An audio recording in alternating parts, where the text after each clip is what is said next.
അടുക്കളയിലെ ഏറ്റവും വലിയൊരു ശല്യമാണ് പാറ്റകളുടെയും പല്ലികളുടെയും ഒക്കെ ശല്യം. പ്രധാനമായിട്ടും ഭക്ഷണ സാധനങ്ങൾ, എണ്ണമയമുള്ള ഭക്ഷണ സാധനങ്ങളൊക്കെ ആണെന്നുണ്ടെങ്കിൽ അടുക്കളയിലെ ഓരോ കോണുകളിലും അതുപോലെ തന്നെ ഷെൽഫുകളിലൊക്കെ നമുക്ക് ഇത് പെട്ടെന്ന് പെരുകുന്നതായിട്ട് നമുക്ക് കാണാൻ സാധിക്കും. പാറ്റകളുടെയും പല്ലികളുടെയും ശല്യം ഇല്ലാതാക്കാനായിട്ട് പുറത്തുനിന്ന് തന്നെ ഇന്ന് ഒരുപാട് സ്പ്രേകള്, ചോക്കുകളൊക്കെ പല്ലികൾക്കും പാറ്റകൾക്കും ഒക്കെ ആയിട്ട് കിട്ടും. പക്ഷെ അപ്പൊ അടുക്കളയിൽ ഇത് ഉപയോഗിക്കുക എന്നുള്ളത് അത്രയും സേഫ് ആയിട്ടുള്ള കാര്യമല്ല, പ്രത്യേകിച്ചും കുട്ടികളുടെ ആരോഗ്യത്തിന്റെ കാര്യത്തിലാണെന്നുണ്ടെങ്കിൽ.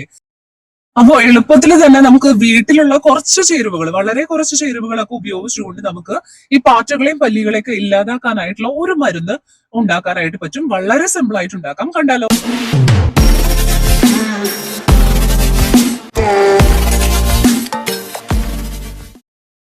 ഈ മരുന്ന് ഉണ്ടാക്കാനായിട്ട് നമ്മൾ എടുത്തിരിക്കുന്നത് തേയിലപ്പൊടിയാണ്. തേയിലപ്പൊടി ഒരു 2 ടീസ്പൂണോളം തേയിലപ്പൊടി നമുക്ക് ആവശ്യമായിട്ട് വരുന്നുണ്ട്. അപ്പൊ അത് ഞാനൊരു പാത്രത്തിലേക്ക് ഇട്ട് കൊടുത്തിട്ടുണ്ട്. അപ്പൊ ആവശ്യത്തിനനുസരിച്ച് എടുക്കാം കേട്ടോ. അപ്പൊ ഞാൻ ഒരു അളവ് പറഞ്ഞതാണ് 2 ടീസ്പൂൺ എന്നുള്ളത്. അപ്പോ കൂടുതൽ നിങ്ങൾക്ക് സ്ഥലങ്ങളിലേക്കൊക്കെ ഇത് ഉപയോഗിക്കണം എന്നുണ്ടെന്നുണ്ടെങ്കിൽ കുറച്ച് അധികം എടുത്താലും മതി. ഓക്കെ. അപ്പോ ഇപ്പൊ നമ്മൾ എടുത്തിരിക്കുന്നത് ബേക്കിംഗ് സോഡയാണ്, സോഡാപ്പൊടിയാണ് എടുത്തിട്ടുള്ളത്. അത് ഒരു സ്പൂൺ എടുത്താലും മതി. പിന്നെ ബേക്കിംഗ് പൗഡർ ആണ് നമുക്ക് വേണ്ടത്, അതും ഒരു സ്പൂണോളം എടുക്കാം. പിന്നെ നമുക്ക് വേണ്ടത് ടൂത്ത് പേസ്റ്റ് ആണ്. അപ്പോ ഏത് ടൂത്ത് പേസ്റ്റ് ആയാലും നമുക്ക് ഇവിടെ ഉപയോഗിക്കാവുന്നതാണ്. അപ്പൊ ഞാനിവിടെ ക്ലോസപ്പിന്റെ ടൂത്ത് പേസ്റ്റ് ആണ് എടുത്തിരിക്കുന്നത്.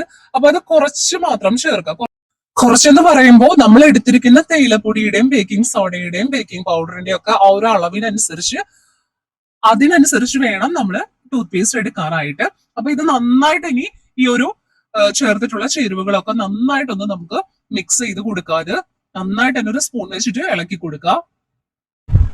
അപ്പൊ ഇത് നന്നായിട്ടൊന്ന് തമ്മിൽ തമ്മിൽ ഒട്ടിപ്പിടിക്കണം. ഈ തേയിലപ്പൊടിയും ബേക്കിംഗ് സോഡയും ബേക്കിംഗ് പൗഡറും ഒക്കെ തമ്മിൽ ഈ ടൂത്ത് പേസ്റ്റുമായിട്ട് അതൊന്ന് ഒട്ടിപ്പിടിക്കണം.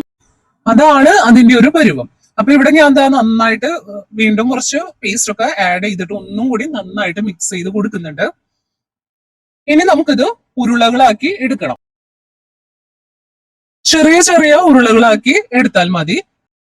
നമ്മൾ ഇതിൽ ചേർത്തിരിക്കുന്ന എല്ലാ ചേരുവകളും പാറ്റകളെ തുരത്താനായിട്ട് ഏറ്റവും എളുപ്പമുള്ള ചേരുവകളാണ് കേട്ടോ. വേറെ കൃത്രിമമായിട്ടുള്ള അല്ലെങ്കിൽ രാസവസ്തുക്കളോ ഒന്നും തന്നെ ഇതിൽ അടങ്ങിയിട്ടില്ല. നമുക്കിത് ഉപയോഗിക്കാനായിട്ടും വളരെ സേഫ് ആണ്. അപ്പൊ ഞാന് കുറച്ച് ബോൾസ് ആയിട്ട് എടുത്തിട്ടുണ്ട് കേട്ടോ. അപ്പൊ ഇത്രയും എണ്ണമാണ് എനിക്ക് ഇതിൽ നിന്ന് കിട്ടിയത്.